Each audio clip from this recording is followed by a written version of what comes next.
Palenque, Mexico, June 14th, 2019. Temple 19. Archaeologists break through a sealed chamber wall, 37 feet underground. Temperature 91 degrees, humidity at 86%. Flashlights cut through darkness that hasn't seen light in over 1,200 years. On the north wall, a fresco. The lead archaeologist stops, doesn't move for 43 seconds. His assistant raises the camera, takes 6 photographs. Then the lead guy, Dr. Carlos Mendez, he orders everyone out, right now. Nobody argues. 1 month later, the excavation shuts down. No explanation, no press release. Funding gets pulled. Site gets sealed. Dr. Mendez stops answering emails. His assistant, the one who took those photos, she quits archaeology entirely. Works at a bookstore now in Guatemala City. The fresco showed something. Something that shouldn't exist in the Maya world. And somebody didn't want anyone looking too close. What was on that wall? Look, I need to show you something. Because the official story makes 0 sense. And I mean 0. National Institute of Anthropology and History, INAH, they released a statement. 3 paragraphs. Basically said the fresco depicts standard Maya cosmology. Sun god, moon goddess. The usual symbolic stuff, nothing unusual. Excavation stopped due to structural concerns about the temple foundation. Sounds reasonable, right? But here's what they don't mention. That chamber had been sealed for over a millennium. Limestone mortar thick as your forearm. Workers needed 2 days just to break through. The team knew exactly what they were doing. This wasn't some amateur dig. Dr. Mendez spent 19 years excavating Maya sites, published 42 papers, consulted for the Smithsonian. Guy knew his stuff. And he orders evacuation after seeing 1 fresco? The structural concerns excuse falls apart immediately. Temple 19 has been studied since 1999.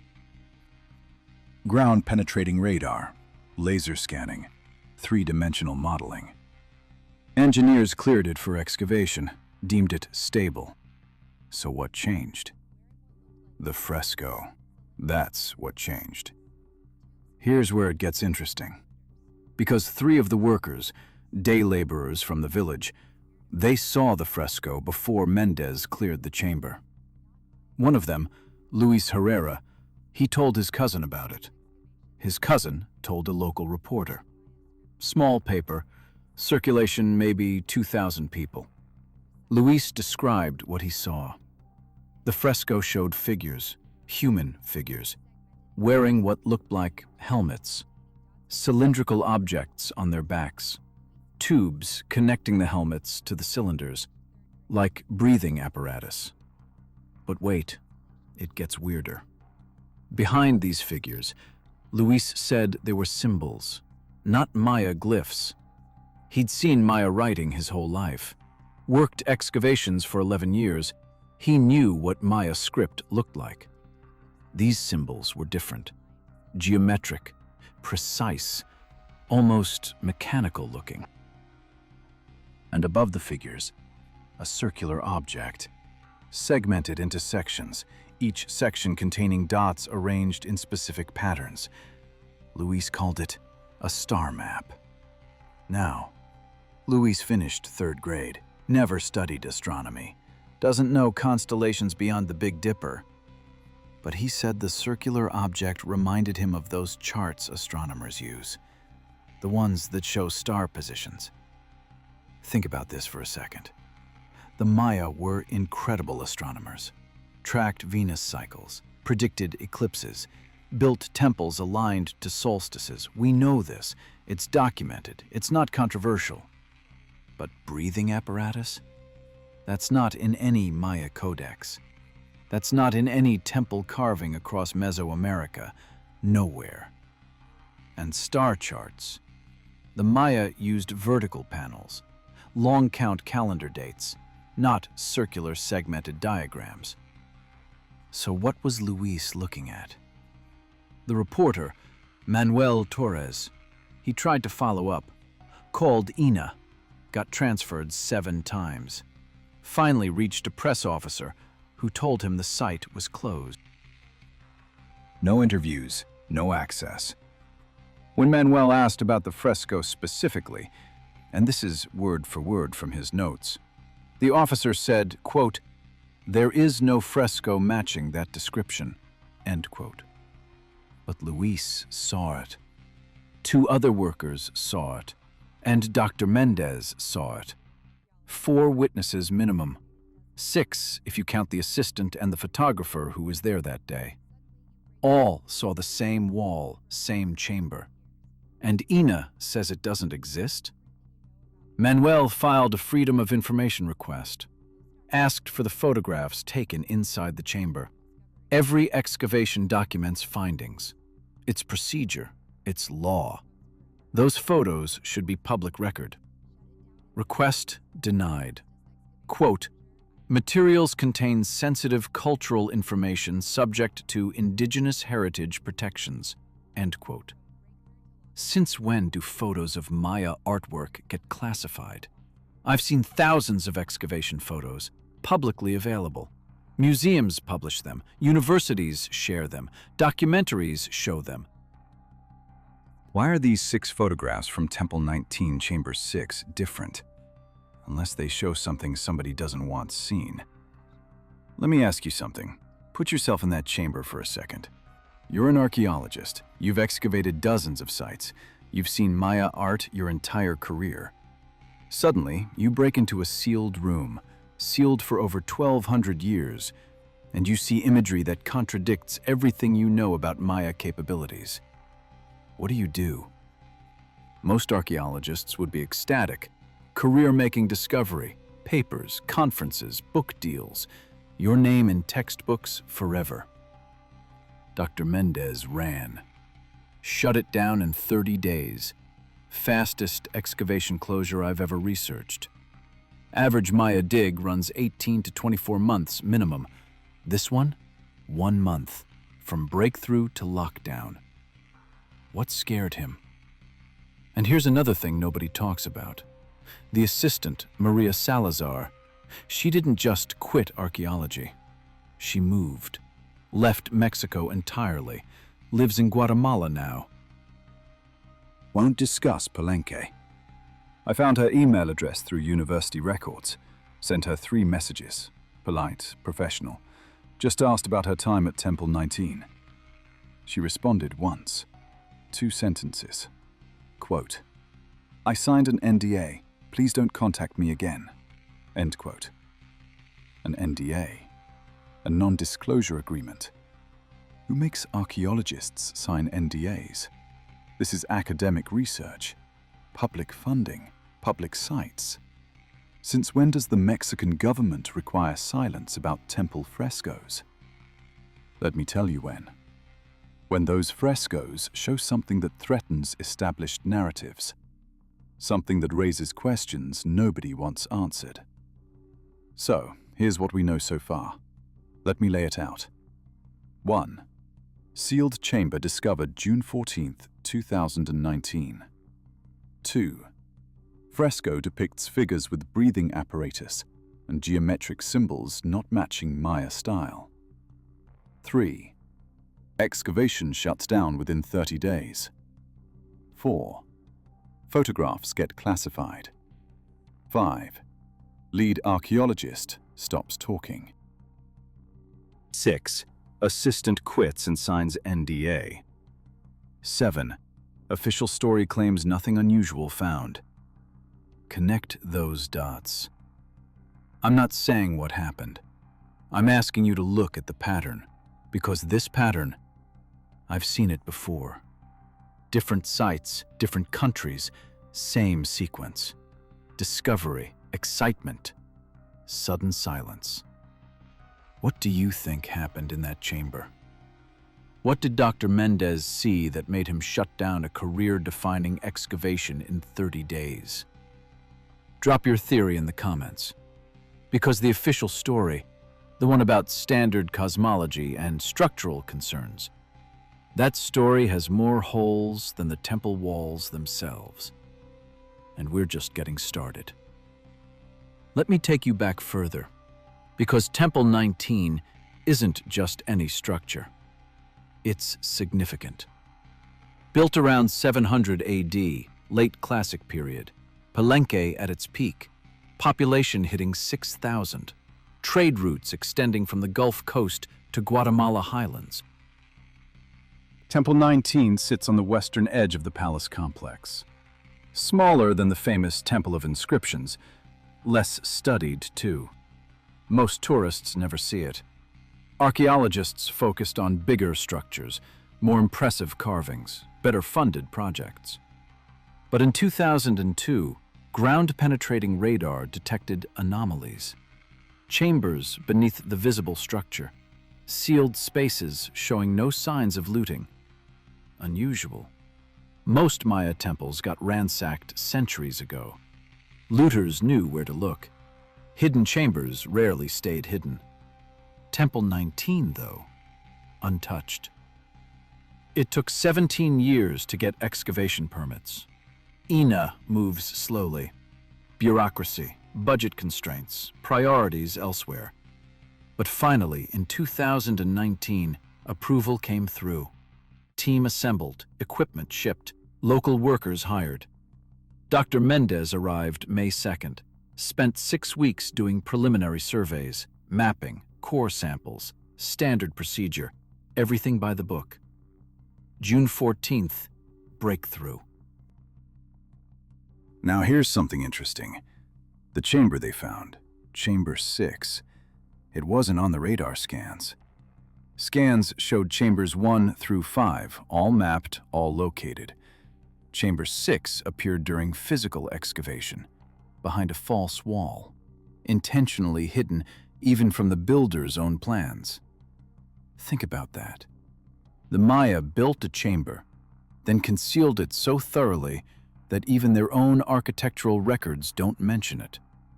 Why do you hide a room from your own people?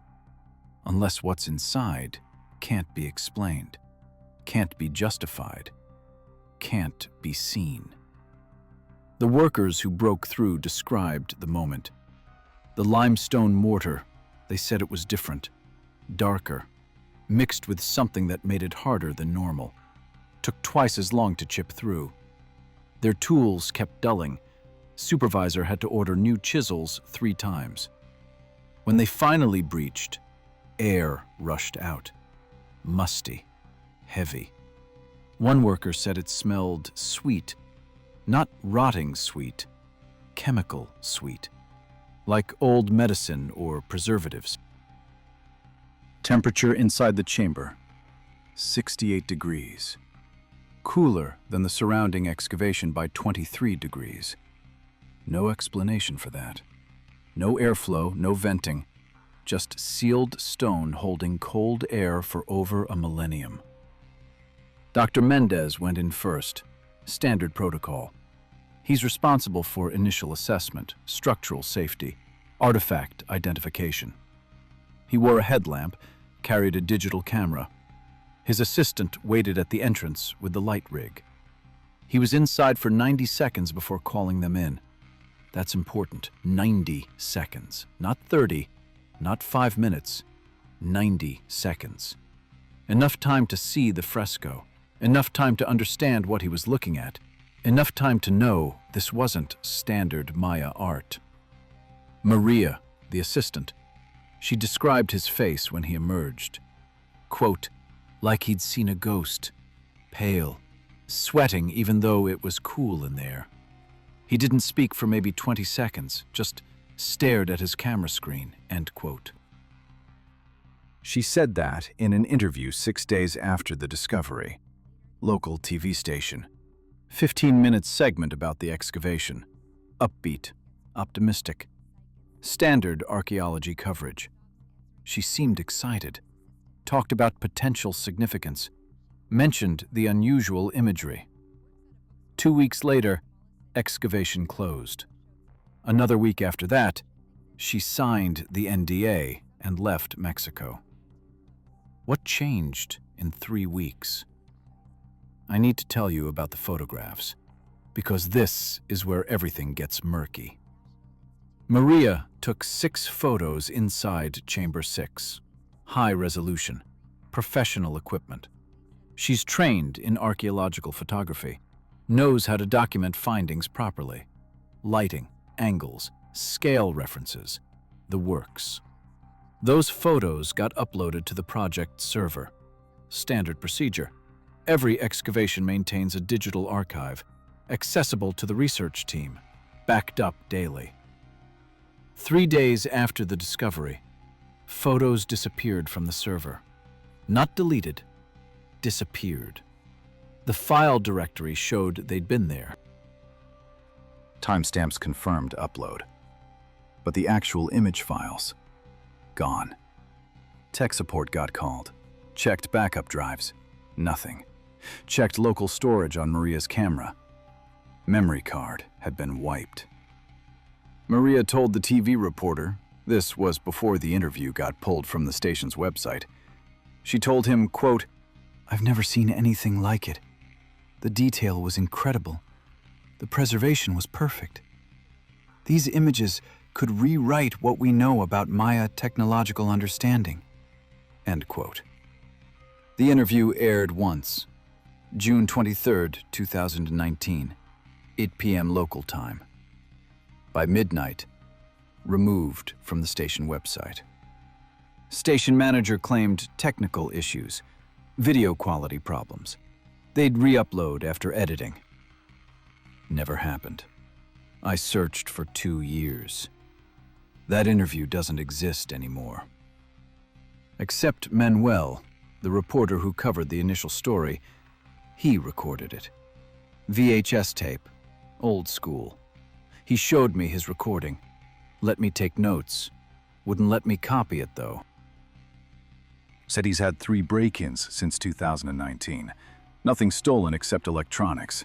His laptop, backup drives, and, weirdly, his camera. Someone wants those images erased. But here's what they can't erase. Luis, the worker. He drew what he saw. I met Luis in October 2023. Small village 40 minutes from Palenque. He lives with his daughter, works construction now, hasn't been back to the ruins since the excavation stopped. He's not an artist. His drawing looks like a child did it. Stick figures, simple shapes. But the details matter. He drew 4 figures, tall, elongated heads, wearing what he called helmets, rounded, smooth, no decorative elements, just functional looking. Behind each figure, cylindrical packs, about the size of a 5-gallon water jug, tubes running from the packs to the helmets, 2 tubes per figure. Above the figures, the circular object. He drew it like a wheel, divided into 12 sections. Each section containing between 4 and 9 dots. Specific numbers, specific arrangements, not random. And at the bottom, a date. Not long count calendar, not Maya numerals, something else. Luis copied the symbols exactly as he saw them. 6 characters, geometric, angular, nothing matching Maya writing systems. I showed his drawing to 3 Maya epigraphers, experts in deciphering Maya script. All 3 said the same thing. Quote, "This isn't Maya. This isn't any Mesoamerican writing system I recognize," end quote. One of them, Dr. Patricia Hoffman from University of Texas, she said the symbols reminded her of something, though. She pulled up comparative databases, showed me examples from around the world, ancient scripts, undeciphered languages. The closest match? Rongorongo, Easter Island, 3,000 miles away across the Pacific Ocean. Now, That doesn't mean the Maya had contact with Easter Island. That would be insane. But it means whoever created this fresco used symbols that resemble a writing system from a completely different culture. A culture that should have had zero contact with Mesoamerica. How does that happen? Let's talk about the breathing apparatus, because this drives me crazy. The Maya understood water, built sophisticated hydraulic systems, aqueducts, reservoirs, pressure systems. They worked underwater, dived for jade, for shells, for ceremonial objects. But there's zero evidence, none, of breathing equipment. No masks in the archaeological record, no tubes, no containers that could function as air tanks. Not at Palenque, not at Tikal, not at Copan, not anywhere across the Maya world spanning 2,000 years. Yet here's a fresco showing 4 figures with cylindrical packs connected to helmets via tubes. That's a closed-circuit breathing system, self-contained, portable. The Maya didn't have that technology. Nobody in ancient Mesoamerica had that technology. So what's it doing on a temple wall sealed for 12 centuries? 3 possibilities, all of them disturbing. Possibility 1. It's symbolic, metaphorical, represents something spiritual. Maybe the figures are gods traveling through different realms, underwater, underground. The tubes represent life force. The cylinders represent sacred bundles. But symbols usually follow convention. Maya used established imagery. Water? They drew it with scroll patterns and fish. Gods? They gave them specific identifying glyphs and costume elements. This fresco, according to Luis and Maria, showed none of that. Just practical-looking equipment. Functional. Engineering diagrams almost. Possibility 2. The Maya saw something, witnessed something, and recorded it. Maybe Spanish conquistadors. No, wrong time period. Chamber sealed around 700 AD. Spanish arrived 800 years later. Plus, conquistadors didn't have breathing apparatus either. Maybe earlier contact. Some unknown group. Sailors from across the Pacific? Would explain the Easter Island writing connection. But that raises even bigger questions. Who were they? Why did they have this technology in 700 AD?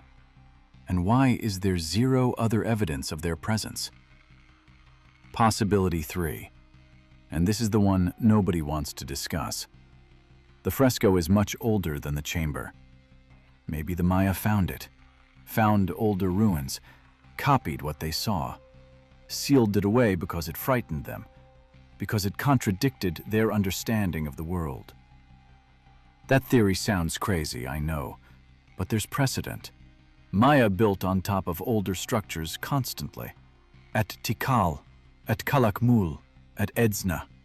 They found ancient foundations and built over them, sometimes incorporated older art into newer temples.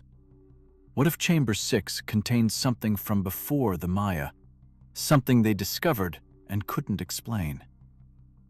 Dr. Mendez would know. He examined the fresco for 90 seconds. Professional archaeologist, trained eye. He'd recognize Maya artistic conventions instantly. If this fresco matched established styles, he'd document it and move on. Career-making discovery, sure, but nothing world-shattering. Instead, he evacuated the chamber, ordered silence, shut down the dig. I tried to reach him, spent 8 months tracking his movements. He left INA in September 2019. No forwarding information, no resignation announcement, just gone. His academic email bounced back. University office cleared out. Home address, sold the house in October. Neighbors said he loaded a truck one night and left. Didn't say goodbye. Didn't leave contact info. I finally found him through a friend of a friend. He's teaching high school now. Oaxaca City. General history. 9th graders. I sent a letter to the school, polite, professional. Said I was researching Temple 19 excavation for a documentary. Asked if he'd be willing to discuss his work there. He called me. Didn't email. Called from a blocked number. Spoke for exactly 4 minutes. Quote, "I can't discuss that site. I signed legal documents, federal documents. Breaking them means prison. I have a family. I need you to understand. This isn't about hiding science. This is about protection. Some things, once you know them, you can't unknow them. And some knowledge isn't meant to spread. I'm sorry. Please don't contact me again." End quote. He hung up. Number blocked permanently after that. Protection. He said protection. Protection from what? From who? I kept digging, because here's what bothers me. This isn't ancient history. This happened 5 years ago. June 2019. Digital age, camera phones, social media, internet everywhere. How do you hide a discovery like this? You can't. Not completely. Information leaks. It always does. And it did leak, just not where you'd expect. There's a forum, academic forum, archaeology graduate students, private, invitation only. You need university credentials to access it. A friend got me in, gave me read-only access. In July 2019, someone posted about Palenque, username blocked, post encrypted. But it asked a question. Quote, "Has anyone heard anything about Temple 19 shutdown? Official story makes no sense. Structural concerns after 17 years of surveys? And why is Mendez refusing to answer emails?" End quote. Thread got 47 replies in 6 hours, then disappeared. Entire thread gone. Forum moderators claimed server glitch, lost data, couldn't recover it. But 3 people had quoted sections of the thread in their replies elsewhere. Fragments survived. And those fragments revealed something fascinating. Someone on that thread claimed to have seen one of the photographs. Claimed a grad student at INA headquarters saw the images before they got classified. This person described the fresco, matched Luis's description almost exactly. Figures with helmets. Cylindrical packs, geometric symbols, but added one detail Luis didn't mention, or maybe didn't notice, or maybe didn't want to talk about. Behind the figures, in the background of the fresco, there was a doorway, an opening, and beyond that opening, darkness. Not painted darkness, actual depth. Like the fresco wasn't just a wall painting, like it was a window into another chamber. A chamber behind Chamber 6. The forum post said, quote, "The photograph showed the fresco, yes, but if you looked carefully, the wall had depth. Shadow patterns suggested hollow space beyond, like the fresco was covering an entrance." End quote. Chamber 7. Undetected, unmapped, hidden behind the fresco itself. That's what they found. That's why Mendez ran. Because the fresco wasn't the discovery. The fresco was the warning. And whatever's behind it. Chamber 7. Think about what that means. The radar scans from 2002 showed 5 chambers. The excavation found Chamber 6 by accident, hidden behind a false wall. And now, evidence suggests there's a 7th, deeper, more hidden, sealed behind a fresco that warns about breathing apparatus and unknown symbols. What's in there? Dr. Mendez knew, had to know. When you find a fresco covering an entrance, that's protocol. You investigate, you document, you use ground-penetrating radar to see what's beyond. You don't just seal everything up and run. Unless what's beyond can't be documented, can't be explained, can't be made public. I found something, though, something nobody talks about. 3 weeks before the excavation shut down, before Mendez disappeared and Maria left Mexico, there was another team at Palenque. Not archaeologists, geologists. Mexican Geological Service. 5 people, 2 trucks of equipment. They spent 4 days at Temple 19. Official reason? Surveying foundation stability. Remember, that's the excuse INAH used for shutting down the dig. Structural concerns. So they brought in geologists to confirm. But here's the thing. Those geologists never published a report. Standard procedure requires filing with the Ministry of Culture, public record. I searched federal databases for 8 months. Nothing. No report, no findings. No documentation that they were even there. Except one of them talked. His name is Rafael Ibarra, seismologist. 26 years with Mexican Geological Service. Retired in 2021. Lives in Veracruz now. Coastal town. Quiet. Likes fishing. I found him through pension records. Public information. Sent him a letter. Explained I was researching Temple 19. Asked if he remembered the survey work. He invited me to his house. February 2024. We sat on his porch. Ocean view. He drank coffee. Chain smoked. Talked for 3 hours. Quote, "They told us it was a routine stability survey. Foundation integrity. Standard stuff. We brought ground-penetrating radar, Seismic sensors. Gravimeters to measure density variations. We set up equipment around Temple 19. Ran scans for 2 days." End quote. Normal so far. Then he said something that made my hands shake. Quote, "The readings made no sense. Beneath Chamber 6, hollow space, large, maybe 20 feet across, 30 feet deep. But the density readings were wrong. Should show empty space measuring close to air density. Instead, something denser. Not solid rock, not air. Something in between. Like the chamber was filled with aerogel or foam. Except aerogel didn't exist in 700 AD." End quote. He pulled out a notebook, old, water-stained. His personal log from the survey. Showed me sketches, cross-sections of the temple. Beneath Chamber 6, a void. Chamber 7, and inside that void, density readings that shouldn't exist.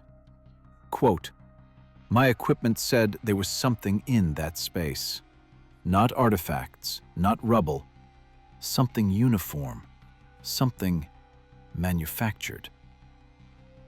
On the seismic readings, they showed the chamber walls weren't limestone. Different material, harder, higher resonance frequency, like metal or ceramic composite. End quote.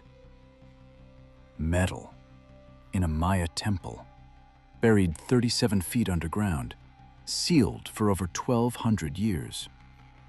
Rafael said his team reported the findings to INAH, standard procedure, submitted preliminary data, asked for permission to drill core samples, wanted to verify what they were seeing. Permission denied. 2 days later, entire team pulled off-site. No explanation, no debriefing. Just orders to pack equipment and leave. Their data got confiscated.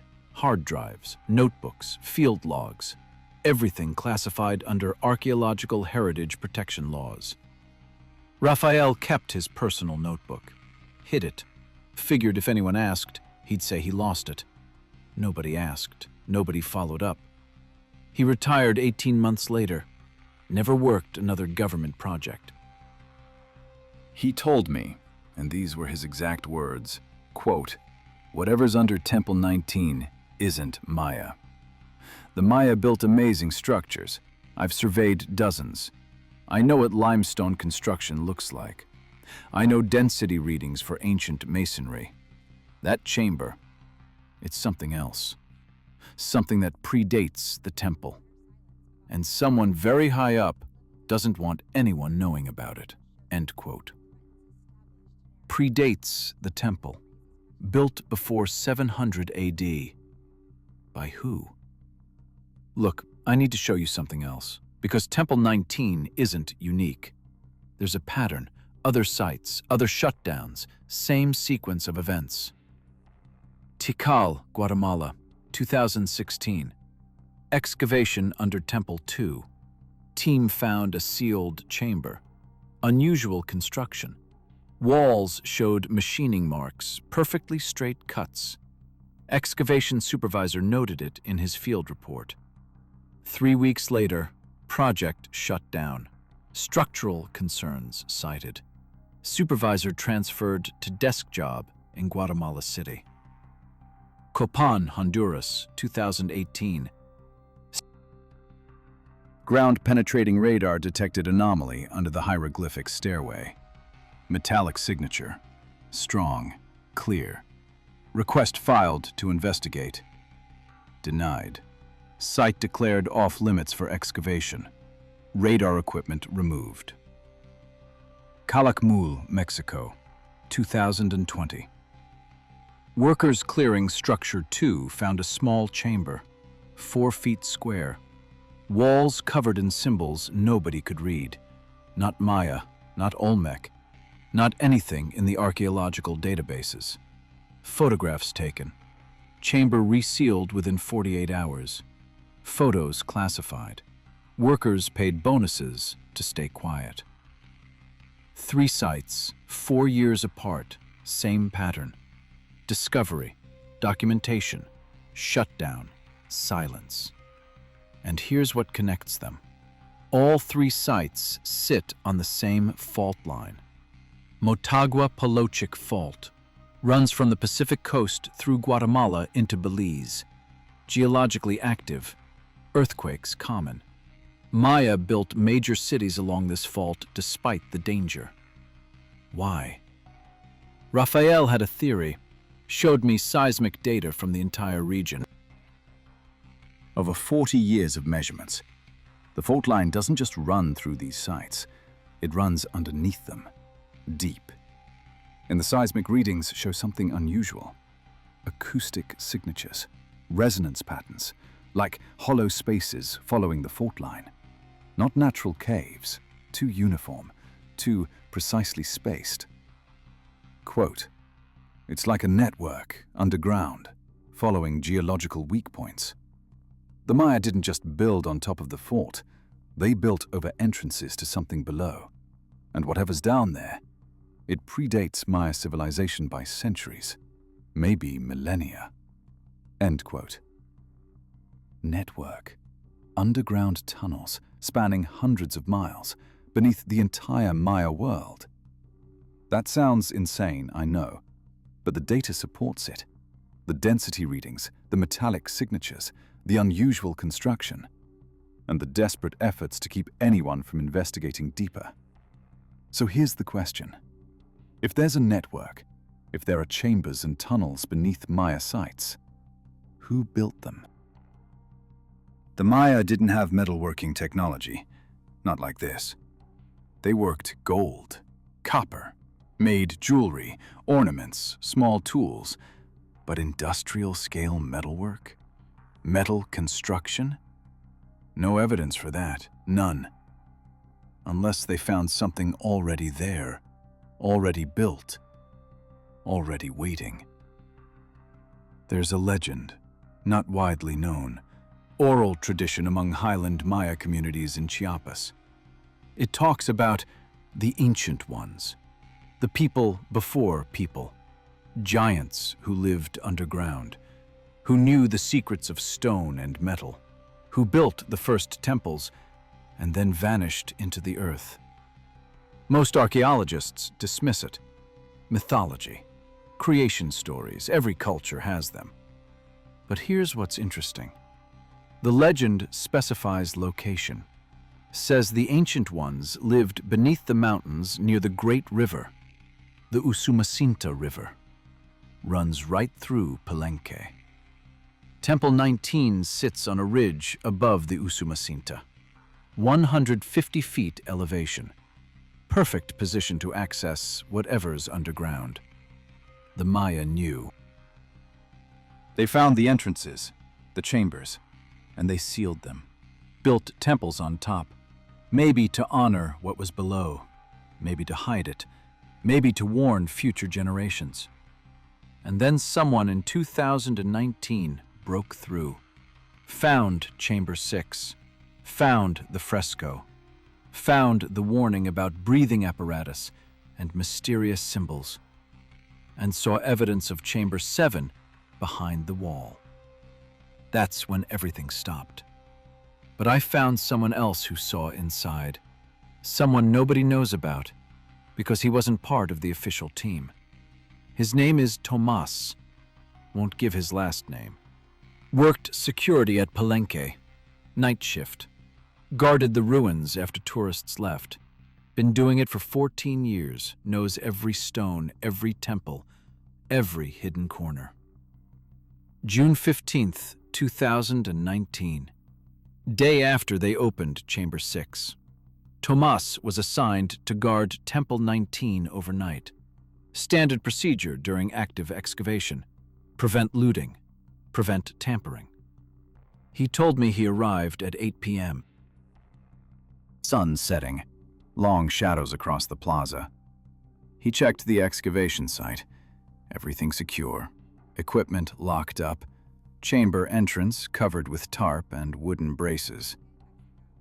Around 2 a.m., he heard sounds coming from inside the temple. Scraping. Movement. He grabbed his flashlight. Radio. Approached carefully. The tarp had been moved, not torn, not forced. Carefully folded back. Someone was inside. Tomas called for backup. Standard protocol. Don't confront intruders alone. But backup was 20 minutes away, and he heard voices now, low, urgent, Spanish with American accent. He looked inside. 3 men, not from the excavation team. Tomas knew the team, knew their faces. These were strangers, wearing dark clothing, headlamps, professional equipment. And they were examining the fresco, taking measurements, close-up photographs. One of them had a tablet computer, running some kind of analysis software. Tomas watched for 90 seconds. Then one of them noticed the light from his flashlight, turned, made eye contact. Quote, "The man didn't look surprised, didn't look guilty. He looked at me like I was interrupting his work, like he had every right to be there. He held up a hand, universal sign, to wait, and turned back to the wall. Spent another 2 minutes photographing, then he and his team packed up, walked right past me. One of them handed me an envelope, said, 'This didn't happen.' They left." End quote. The envelope contained 3,000 American dollars, cash, clean bills, no note, no explanation. Tomas took the money, stayed quiet. What else could he do? Report intruders who had more authority than he did? Who walked into a restricted excavation site like they owned it? But he told me something else, something that made everything click. Quote, "Before they left, I saw one of their tablets, screen still on. It showed the fresco, but overlaid with graphics like X-ray vision, showing what was behind the wall. And I saw it, clear as day. A doorway, metal frame, and beyond it, stairs, going down." End quote. Stairs, into Chamber 7, into whatever lies beneath Temple 19. Those men had technology to see through walls, had clearance to enter restricted sites at night, had cash to buy silence. And they photographed that fresco before Ina could classify it. Who were they? I showed Tomas's description to Raphael, the geologist, asked if he recognized any similar presence during his survey work.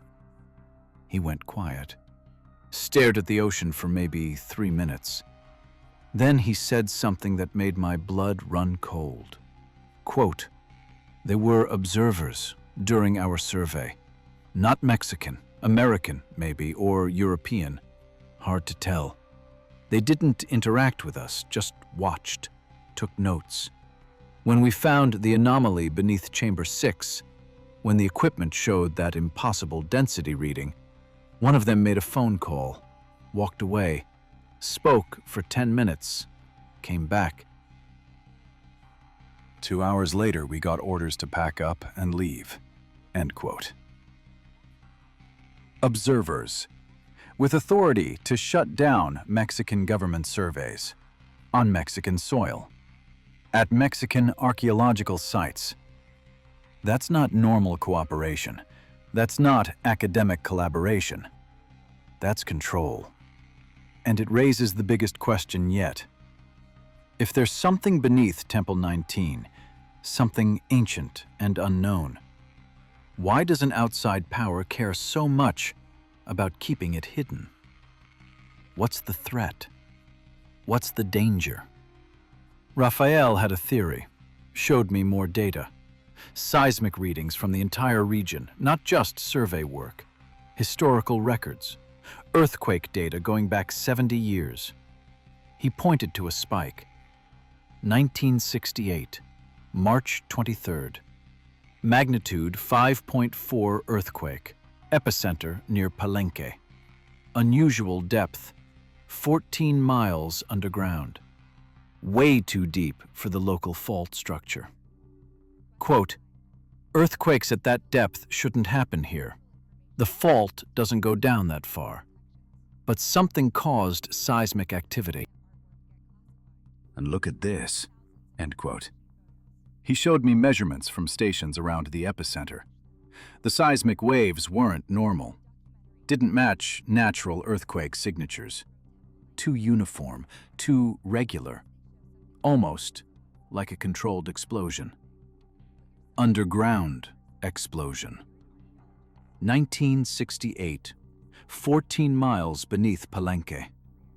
I looked at him, said, "Are you suggesting someone detonated something underground, intentionally?" Quote, "I'm suggesting the seismic signature matches known underground nuclear tests.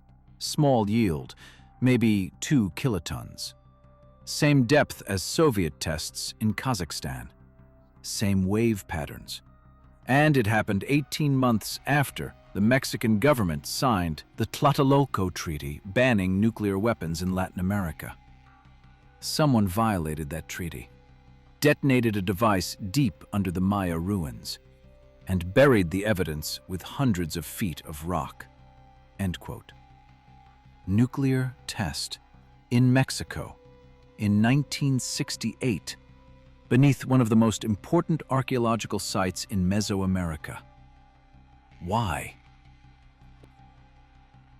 Let me connect this, because the timeline matters. 1967, ground-penetrating radar technology gets declassified, becomes available for civilian use, including archaeology. Teams start scanning Maya sites, looking for hidden chambers. 1968, seismic event beneath Palenque. Potential underground explosion. Site gets closed for 6 months. Structural damage cited. When it reopens, certain areas remain off-limits permanently. 1999, advanced radar scanning of Temple 19. 5 chambers detected. Excavation permits filed. Denied for 19 years. Bureaucratic delays, funding issues, priorities elsewhere. 2019. Permits finally approved. Chamber 6 discovered. Fresco found. Evidence of Chamber 7 detected. Excavation shut down within 30 days. 52 years between the explosion and the discovery of Chamber 6.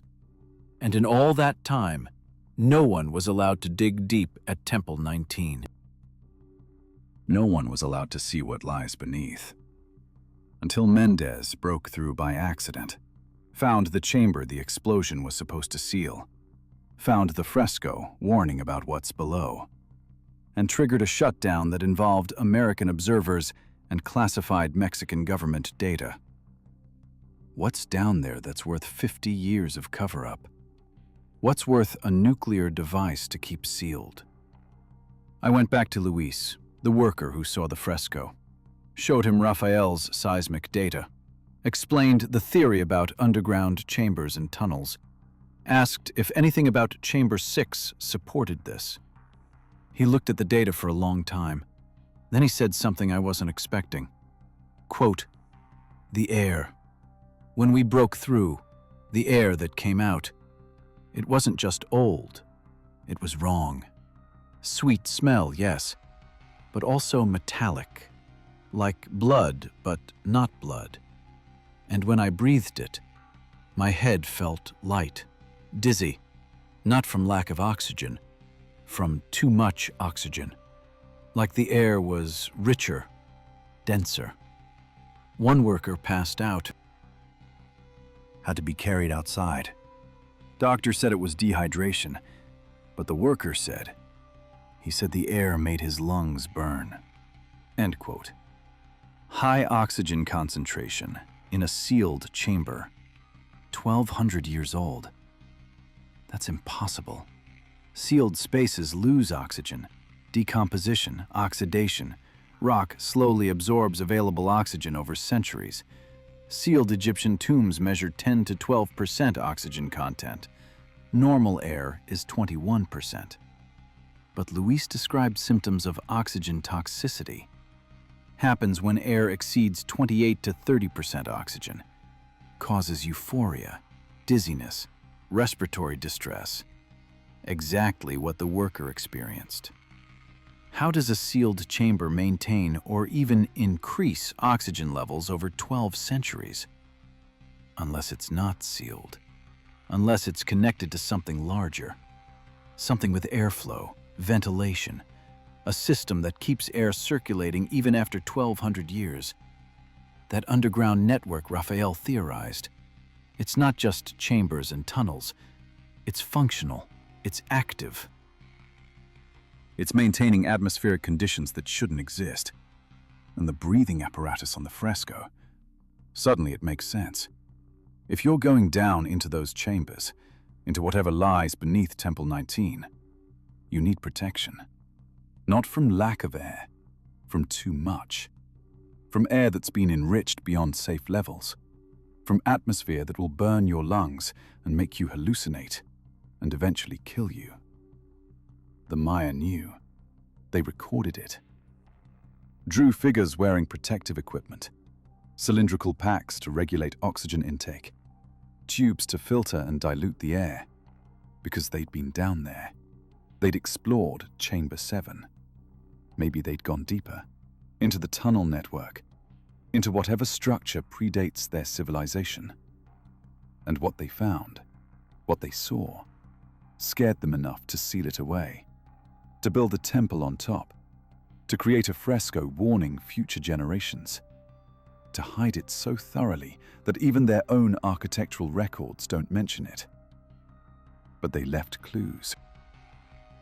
The breathing apparatus, the geometric symbols, the circular star map, the date markers that don't match Maya calendars, all of it saying, this is real, this is dangerous, this requires preparation.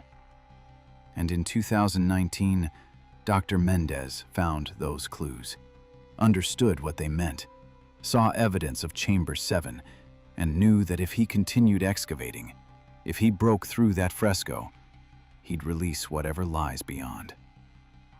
So he ran, shut down the dig, signed federal NDAs, disappeared into teaching ninth-grade history because the alternative was opening a door that should stay closed.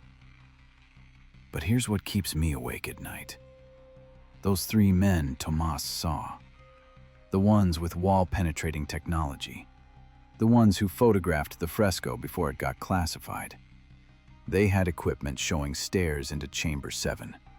They knew about the doorway. They knew what was down there. And they went in. Had to. Why else bring that equipment? Why else photograph the access point?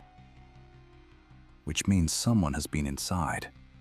Someone has explored Chamber 7, descended those stairs, breathed that oxygen-rich air, seen whatever the Maya sealed away, and they came back, still alive, still functioning. Which means the breathing apparatus works. The danger is manageable. The warning is accurate but survivable. So what did they find?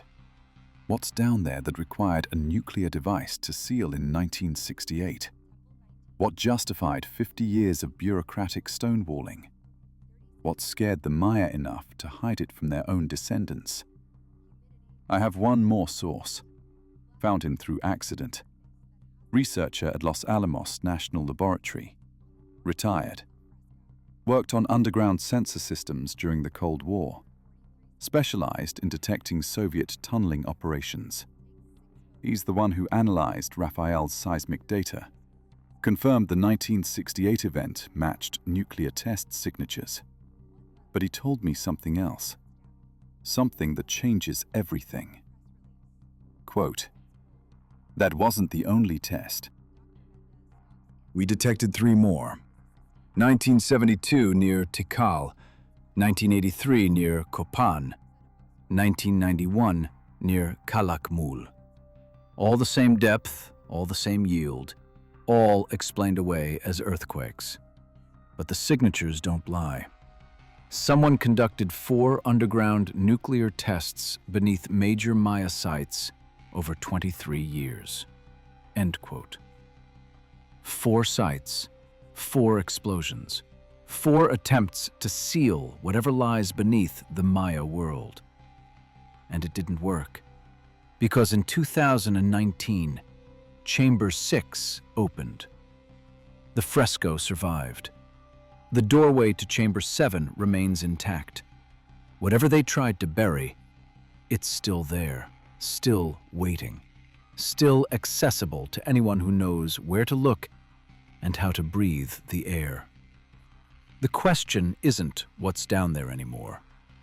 The question is, who else is trying to reach it? And why are they willing to violate international treaties and detonate nuclear devices to keep everyone else out? Because here's the thing that terrifies me most. Those 3 men Tomas saw, they weren't trying to seal Chamber 7. They were mapping how to open it. I need to tell you what happened 3 months ago, because everything changed. Everything we've been building toward. It's not theoretical anymore. It's not speculation. It's happening right now. December 9th, 2024, last week. Palenque, Temple 19. Seismic monitors detected movement, underground, 37 feet beneath the temple complex. Not earthquake, not tectonic shift. Something else. Movement. Rhythmic. Mechanical. Like machinery activating after centuries of silence. Raphael called me, 3 a.m., his voice shaking. "The sensors are going crazy. Whatever's under Temple 19, it's waking up." End quote. Waking up. Think about that word choice. Not collapsing, not shifting. Waking up. Let me back up, because you need to understand how we got here. What's been happening behind the scenes while governments denied and archaeologists stayed silent? After I talked to Raphael, after he showed me the seismic data proving 4 nuclear tests beneath Maya sites, I went deeper. Found other researchers, other people who'd noticed the pattern. Scientists who'd been tracking anomalies for decades, who'd lost grants, lost positions, lost credibility for asking the wrong questions. There's a network, small, maybe 200 people worldwide, geologists, archaeologists, engineers. They share data privately, encrypted channels.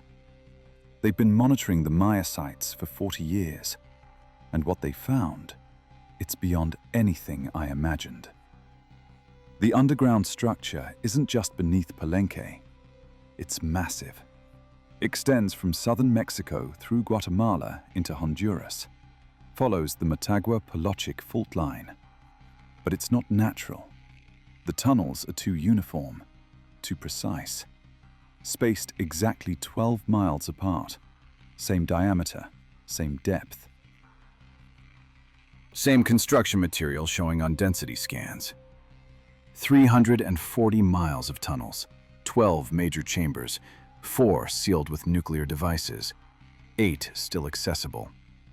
All connected to a central hub beneath, and this is the part that sounds insane. Beneath the Chicxulub crater, the asteroid impact site, the one that killed the dinosaurs 66 million years ago. The tunnels lead there, converge there, like spokes on a wheel pointing to the crater. Why would anyone build toward an impact site? Unless they built before the impact. Unless this structure predates the asteroid. Unless we're looking at something 66 million years old. That can't be right, though. Nothing survives that long. Nothing manufactured, nothing artificial. Metal corrodes. Stone erodes. Even the hardest materials break down over geological timescales. But the density readings don't lie. The material isn't breaking down, isn't corroding. Shows the same structural integrity across 340 miles. Same resonance frequency, same acoustic signature. Whatever built this, it used materials we don't have. Materials that don't degrade, don't oxidize, don't wear out over 66 million years. I know what you're thinking. This sounds like ancient aliens, like conspiracy nonsense, like I've gone off the deep end. But look at the evidence. Not theories, evidence. 4 underground nuclear tests beneath Maya sites, documented, proven through seismic analysis. Why detonate nuclear devices underground unless you're trying to collapse something, seal something, destroy access to something? Multiple excavations shut down immediately after discovering anomalies. Palenque, Tikal, Copan, Calakmul, all showing the same pattern. Discovery, documentation, shutdown. Why the desperation to prevent investigation? Archaeologists forced to sign federal NDAs about temple frescoes. When has that ever been standard procedure? When has religious artwork required national security classification? And now, December 2024. Seismic monitors detecting mechanical movement beneath Temple 19. Activity. Power. Systems activating after lying dormant for over a millennium. Something is happening. Something governments don't want public. Something that changes everything we think we know about human history. About Earth's history. About what came before us. The researcher from Los Alamos, the one who analyzed the nuclear test data, he told me something else. Something that explains the timing, the urgency, the reason for breaking silence after 50 years of cover-up. The asteroid that created Chicxulub crater. Scientists date it to 66 million years ago. Mass extinction event. Dinosaurs gone. 75% of all species gone. Earth's climate altered for millennia. But here's what most people don't know. That impact released energy equivalent to 10 billion atomic bombs. generated earthquakes magnitude 11, created tsunamis 600 feet high, ejected so much debris it blocked sunlight for years, and it fractured the Earth's crust, cracked it like an eggshell, created fault lines that still exist today, including the Motagua-Polochic fault running through Mesoamerica. Those cracks, those fault lines, they go deep, miles deep, providing natural pathways into the Earth's interior, natural ventilation, natural pressure equalization. That's where the oxygen-rich air comes from. Not manufactured, not artificial. Geological. Air from deep underground, from cavities and chambers far beneath the surface. Air that's richer because plants and decay processes happen on the surface. Underground air maintains primordial atmospheric composition. The tunnels follow those fault lines. Use them. Connect to them, creating a massive underground network ventilated by geological processes, self-sustaining, self-regulating. Working for 66 million years without maintenance. But here's the critical part. Fault lines aren't stable. They shift, they move, especially after major seismic events. And on September 7, 2017, magnitude 8.2 earthquake hit southern Mexico, strongest in a century. Epicenter near Chiapas, 50 miles from Palenque. That earthquake shifted the fault, changed stress patterns, altered underground pressure. And 2 years later, Chamber 6 opens. The fresco gets discovered.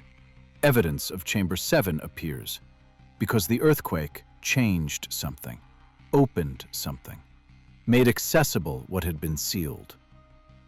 The nuclear tests in 68, 72, 83, and 91, they weren't trying to destroy the tunnels. You can't destroy something built with materials that last 66 million years. They were trying to trigger collapses, seal specific access points, block the chambers beneath major Maya sites. But earthquakes undo that work.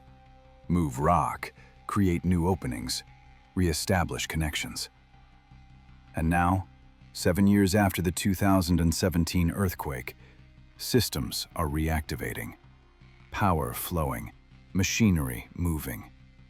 Whatever technology exists down there, it's responding to the geological changes, coming back online.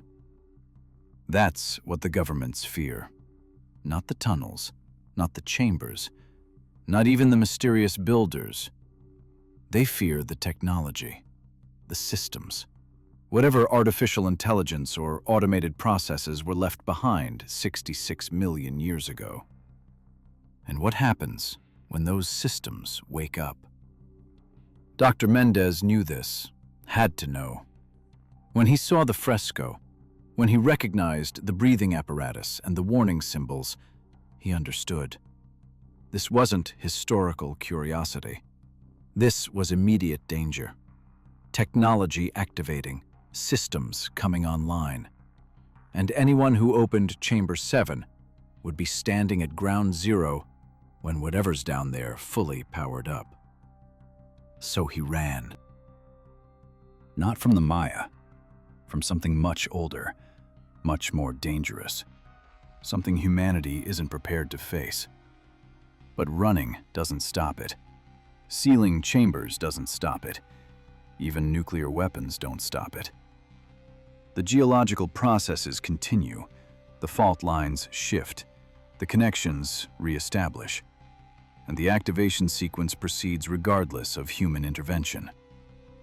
Those 3 men Tomas saw, the ones with wall-penetrating technology, they weren't exploring. They were monitoring, checking activation status, documenting the reawakening, reporting back to whoever's been tracking this for decades. Probably the same group that ordered the nuclear tests, the same group that shut down excavations, the same group with authority over multiple governments. And they're scared. For the first time in 50 years, they don't have control, don't have answers, don't know what happens next. I found Maria, Dr. Mendez's assistant. Took 18 months, but I found her. Guatemala City. She wasn't working in a bookstore. That was misdirection.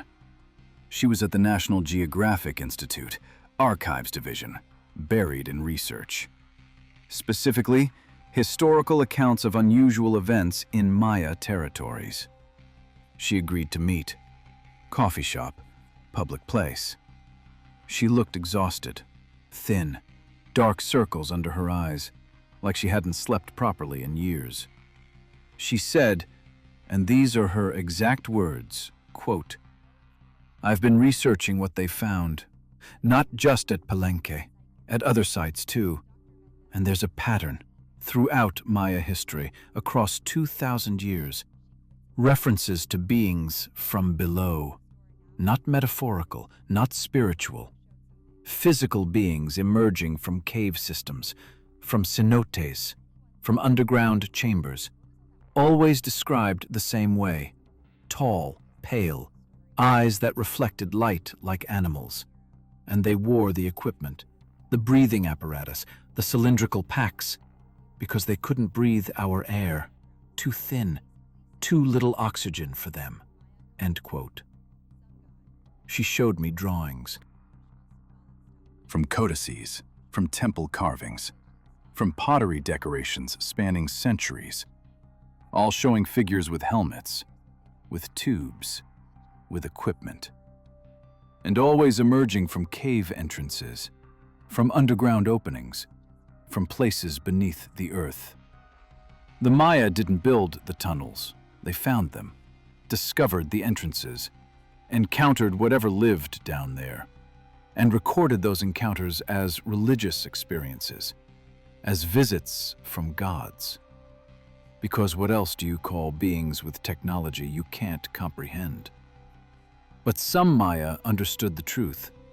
The priests, the scribes, the ones who studied the ancient writings and maintained the historical records. They knew these weren't gods. They were remnants, survivors, the last descendants of whoever built the tunnels 66 million years ago, living underground, adapted to high oxygen environments, rarely surfacing, but occasionally making contact with surface dwellers.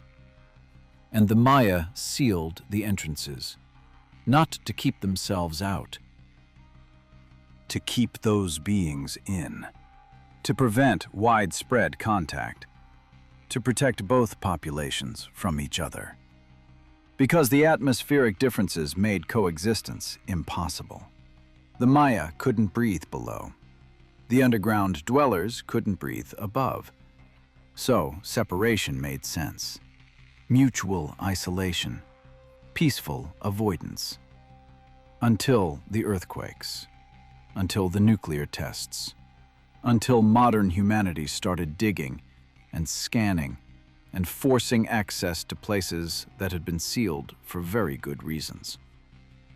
Maria pulled out another document, older, Spanish colonial era, 1612. A priest named Father Rodrigo de Santillana. He recorded an account from a Maya elder. The elder described his grandfather's experience, early 1500s, before Spanish conquest. The grandfather had been a temple guardian at Palenque, and one night, something came out of Temple 19. Quote from the document, translated from Spanish, quote, "He described a figure, taller than any man, skin like limestone. Eyes that gleamed yellow in torchlight.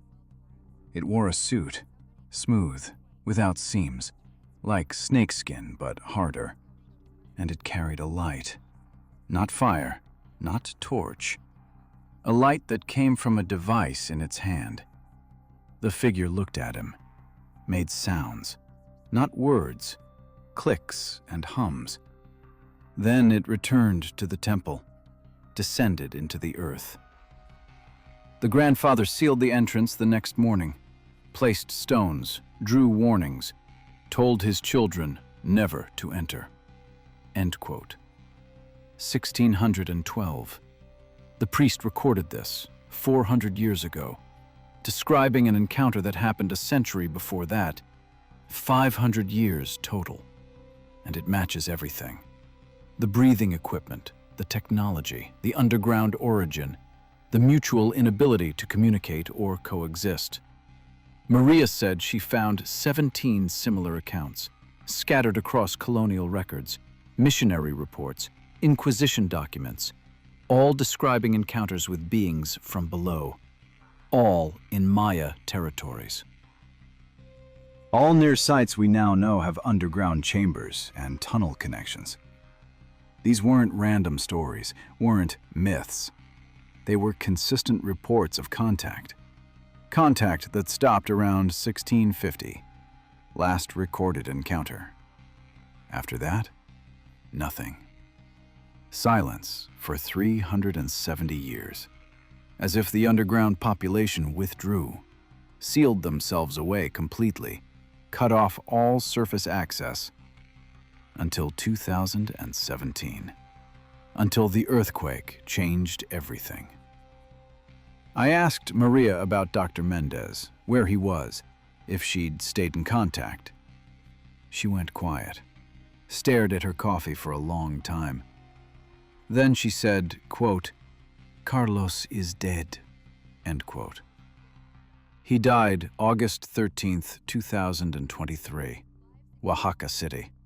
Official cause, heart attack. 51 years old. No prior cardiac issues. Healthy, active, taught full course load. Then, one morning, didn't show up for class. Found in his apartment. Dead for approximately 8 hours. Autopsy showed cardiac arrest. But Maria obtained the full medical report through connections, through people who owed her favors, and the toxicology showed something unusual. Elevated potassium levels, way elevated. Hyperkalemia can cause cardiac arrest, but it doesn't develop naturally overnight in healthy adults. It's induced, either through injection or ingestion. Fast-acting, difficult to detect if you're not looking for it, leaves minimal evidence, perfect for making a death look natural. Maria believes he was killed, eliminated, because he knew too much, because he'd seen Chamber 6, seen the fresco, understood the implications.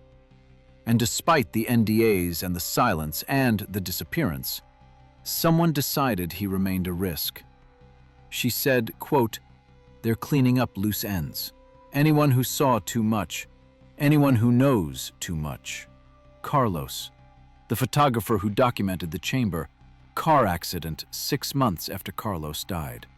The INAH official who authorized the excavation, stroke last February. 3 deaths in 18 months. All people directly involved with Temple 19. All deaths explainable. All convenient. End quote. She looked at me, said, quote, "You need to be careful publishing this, talking about this. They're watching. They know who's asking questions, and they're willing to kill to maintain silence." End quote. I asked why she was still alive, why they hadn't silenced her too. She smiled, sad, tired. Quote, "Because I have insurance. Copies of everything, documents, photos, data, stored in multiple locations, encrypted, with instructions to release if anything happens to me. They know this, so they watch, they wait, but they don't act. As long as I don't go public, as long as I stay quiet." End quote. But she's not quiet anymore. She gave me everything, all her research, all the documents, all the evidence, because she said, quote, "The activation sequence started. Whatever's happening underground, It can't be stopped now. The seismic readings prove it. The systems are powering up, and people need to know, need to understand, before it's too late to prepare. End quote. Prepare for what, though? That's the question. What happens when those systems fully activate? What emerges from Chamber 7? What comes up through the tunnels? Raphael has a theory, based on the seismic data, the acoustic signatures, the power readings. He said, quote, "It's a beacon, the entire structure. 340 miles of tunnels, 12 chambers, all designed to transmit, to amplify, to send signals deep into space. And the activation sequence, it's powering up the transmission system, getting ready to broadcast, to call something, or to answer something that's been calling for 66 million years." End quote. A beacon, an ancient communication system, built before the asteroid, damaged by the impact, lying dormant for geological ages, and now, triggered by earthquakes and human interference, coming back online. Transmitting what? To whom? And what happens when something answers? Those beings the Maya encountered, the ones who emerged from underground, maybe they weren't the builders. Maybe they were maintenance crew, caretakers, left behind to monitor the beacon, to keep it functional. Living underground in high oxygen environments because that's what their biology required. Occasionally surfacing to check the temples, to ensure the surface structures remained intact, to prevent interference with the beacon beneath.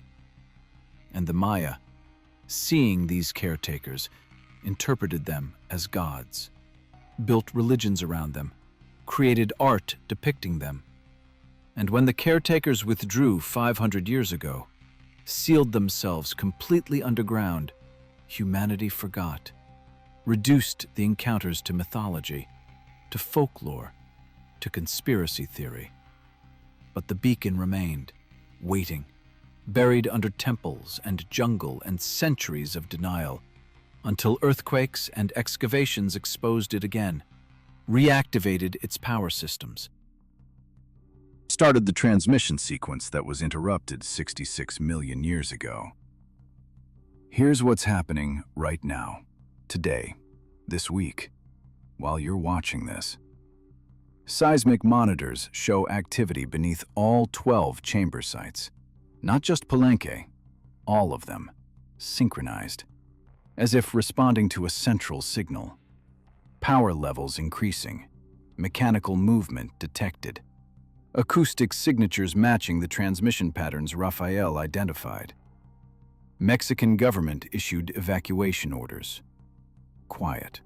No press releases, no public announcements. Just orders to indigenous communities near the sites. Move away. Temporary relocation. Structural concerns cited. Earthquake damage.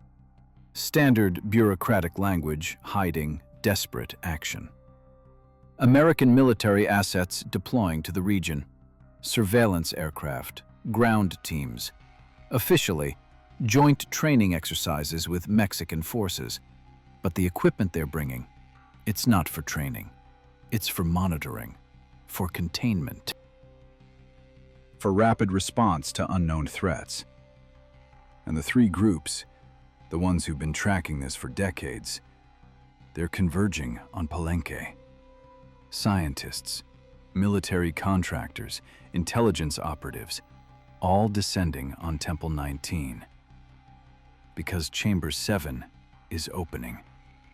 The fresco is destabilizing. Pressure from below pushing against the sealed entrance. And within days, maybe hours, that seal will break. The doorway will open. And whatever's been waiting underneath for 1,200 years will have access to the surface. Maria said her sources estimate 72 hours, 3 days from when she met with me. That was December 6th, which means today, December 9th, we're at the threshold. the moment of breakthrough, the point where everything changes and nothing can go back.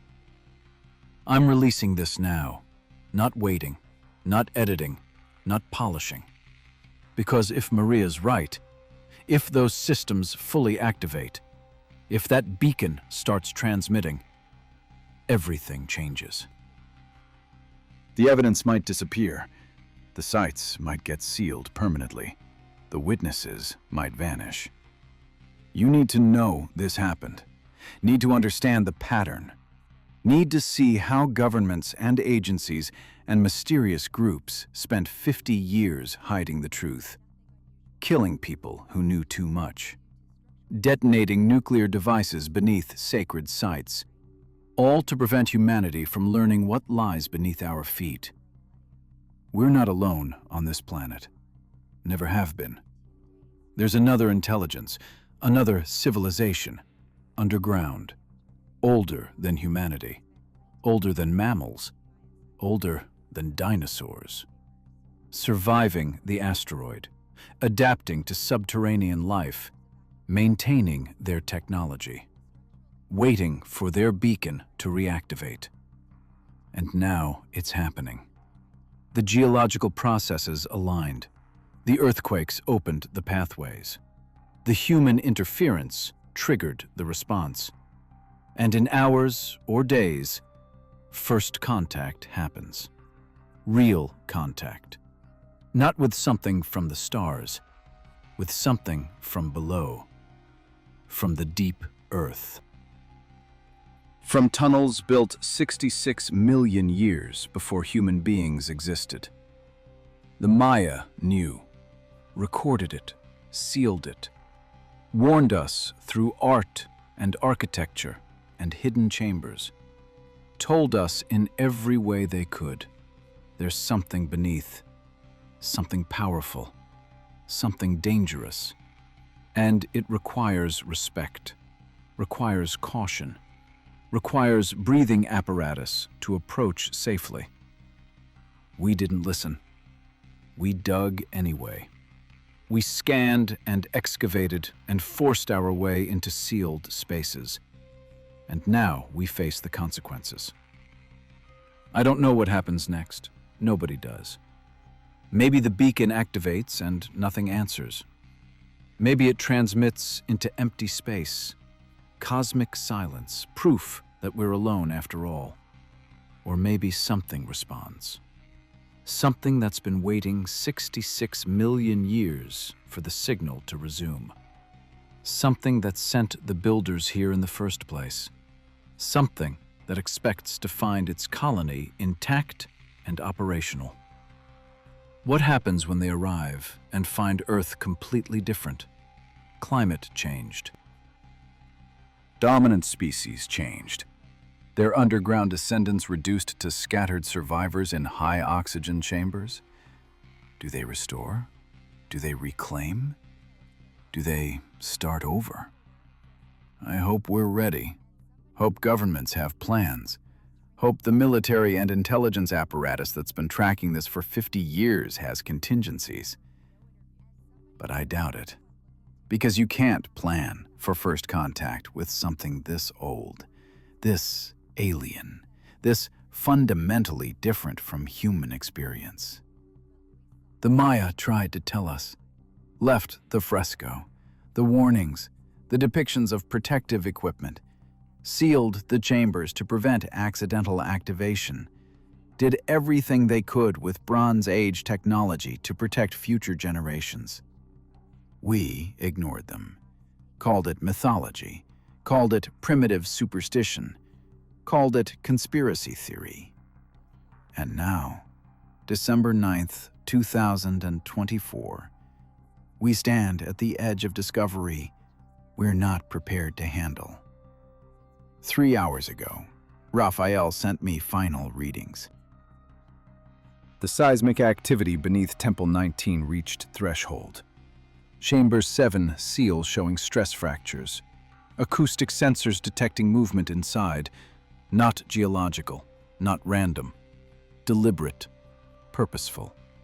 Something moving. something approaching the sealed entrance from below. And the oxygen readings, sensors they installed last week, showing atmospheric changes in Chamber 6. Oxygen concentration rising, 32% now, climbing. The air from Chamber 7 leaking through microfractures, preparing the environment, making it breathable for whatever emerges. Mexican authorities evacuated Palenque Archaeological Zone. All tourists, all staff. Security perimeter established. 2-mile radius, no entry, no exceptions. American observers present. Equipment staging, cameras, sensors, armed response teams. They know. They're ready. As ready as anyone can be for something impossible. And I'm here, 20 miles away, watching, waiting, recording everything. Because this needs documentation, needs witnesses outside the official channels, needs truth-tellers who can't be silenced by NDAs and classifications and convenient accidents. Whatever happens in the next hours, it needs to reach you, needs to spread, needs to become common knowledge before authorities can suppress it, before the cover-up machine spins into action, before witnesses disappear and evidence gets classified and the official story gets written. So here's what I need you to do, right now, before this video gets taken down, before my accounts get suspended, before I join the list of people who knew too much. Download this, save it, mirror it, share it everywhere, every platform, every channel, every community. Make copies, burn DVDs, create torrents. Get it into as many hands as possible. Because if they can't suppress all the copies, if it spreads far enough, fast enough, truth survives. Comment below with your theories, your experiences, Your own encounters with unexplained phenomena near Maya sites. Build the archive. Create the record. Make it impossible to erase. Collective knowledge resists suppression better than any single source. And watch Palenque. Watch the news. Watch for stories about earthquakes or structural failures or excavation accidents. Watch for evacuations explained as precautionary measures. Watch for American military activity in southern Mexico explained as training exercises. Because when Chamber 7 opens, when contact occurs, they'll spin it. They'll hide it. They'll create a narrative that protects their secrets and maintains the status quo. Don't let them. Question everything. Demand transparency. Demand answers. Demand to know what lies beneath the temples our ancestors built. What warnings they left. What intelligence predates human civilization. What's waking up right now under our feet? I see headlights, multiple vehicles, coming up the access road toward my position. Fast. No sirens, no lights, just speed and purpose. They found me, tracked my location, coming to shut this down. I'm uploading now, live, direct stream, no editing, no delay. Whatever footage remains, it's yours now. The evidence, the testimony, the truth that governments killed to suppress. Remember the names. Dr. Carlos Mendez, archaeologist, died August 13th, 2023. Not a heart attack. Murdered for seeing too much. Luis Herrera, worker, saw the fresco, drew the breathing apparatus, disappeared November 2023. Family says he went to Mexico City for work. Never arrived, never called. Gone. Rafael Ibarra, geologist, gave me everything, risked everything. If anything happens to him, you know why. You know what he discovered, and you know someone wanted it hidden. Maria Salazar, the brave one, the one who broke silence, who gave me her research, who chose truth over safety. If she vanishes, remember her name, remember her courage. Remember she warned us. And remember Temple 19. Chamber 6, the fresco showing breathing apparatus and star maps and warnings in languages we don't understand. Remember Chamber 7, the doorway, the stairs descending into oxygen-rich darkness, the beacon powering up after 66 million years of silence. Remember that humanity isn't the first intelligence on Earth, isn't even the current dominant intelligence. We share this planet with something older, something that built networks while dinosaurs walked above, something that survived extinction events that erased entire taxonomic orders, something that's waking up right now beneath the Maya ruins. And remember that when they emerge, when contact happens, when the official story starts circulating about geological anomalies or gas leaks or volcanic activity, you'll know the truth. You'll have this video, this testimony, this evidence that can't be fully suppressed. The vehicles are here, 3 of them blocking the road. Men getting out, professional, armed, coming toward my position. This is it. The moment they silence another witness, add another name to the list, another convenient accident, another loose end cleaned up. But I got it out, got the truth out. And once truth spreads, once enough people know, it becomes unstoppable, becomes part of collective consciousness, becomes history instead of conspiracy. They can silence me, can't silence all of you. Chamber 7 is opening. The beacon is transmitting. Contact is imminent. And humanity stands at the threshold of the greatest discovery, or the greatest threat in our species' history. Whatever happens next, you've been warned. You've been shown the evidence. You've been given the tools to understand. And you have the power to spread this truth before it gets buried under official lies and government classifications. Do it now, while you still can, before this video joins the list of evidence that disappeared. Before I join the list of witnesses who knew too much. They're at the door now, knocking, demanding entry. Federal authority, national security. Standard playbook for silencing inconvenient truth. Remember Palenque. Remember Temple 19. Remember that beneath the surface, beneath the temples and jungles and centuries of human civilization, something ancient waits, something powerful, something that's about to change everything we thought we knew about Earth's history, about our place in that history, about whether we're truly alone. We're not alone. We never were. And in hours or days or weeks, everyone will know it. We'll see it.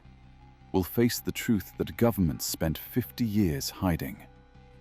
The Maya tried to warn us, built their temples over the entrances, drew their frescoes showing protective equipment, sealed the chambers to protect both worlds from each other. We broke those seals. We forced the doors. We triggered the activation sequence.